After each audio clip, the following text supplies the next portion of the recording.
The president, second time we've heard it, had the audio the first time, now the video to match, and that is the message from the White House. We'll see how things transpire now.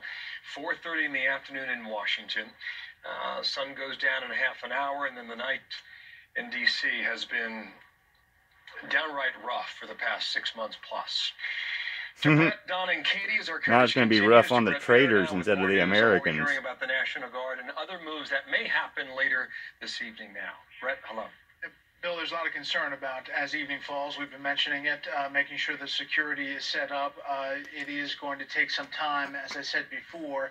There has been, off and on, a number of suspicious packages found around the Capitol building, and some areas have been evacuated. They've been cleared one by one, but there is a real concern about they can't evacuate the whole thing happening around this. Of all the people who are breaking the law?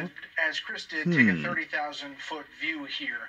How this day started. The president started with, a very Trumpian speech on the National Mall, and he did stir up those supporters, and also during that said he expected his vice president to stand up and to just throw those states back to state legislatures. And it didn't happen. Brett started with Vice President Pence. Yeah. I apologize, but I mentioned this a moment ago. We now have a call to make. Roll the alert from Atlanta, Georgia. Fox News can now confirm that John Ossoff, age 33, a first until a bunch of terrorists stormed the Capitol. Go to Washington. Supposedly. Defeating David Perdue, the 71-year-old Republican who was seeking re-election in a razor-tight election, one that could still possibly go to a recount. Fox News projects that Ossoff will win that Georgia Senate seat. We're going to lock up your voters. Ossoff, along with Raphael Warnock's victory in the your voters are traitors, and we're going to start rounding them up and locking them up. And there's a whole batch of them at the Capitol. Go 2-0 here in Georgia, and now take a simple majority in the U.S. Senate, with Kamala Harris breaking any ties at 50-50.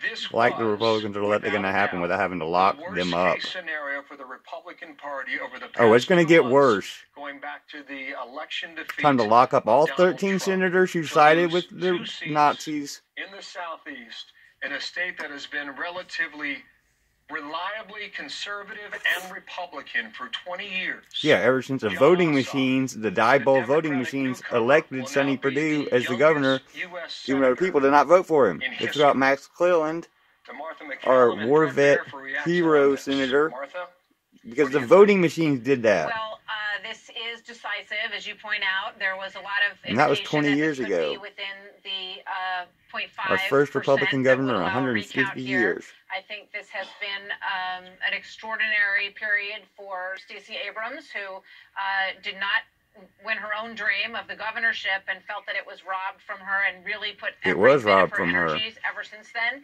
into building a new electorate in Georgia. She added 500,000 people to the voter rolls over the last several years in the state of Georgia, and she really essentially so stop cheating us, you Nazis. President Trump We're coming back. We're taking it back. And all you people are getting arrested. They were the forgotten men and women of America.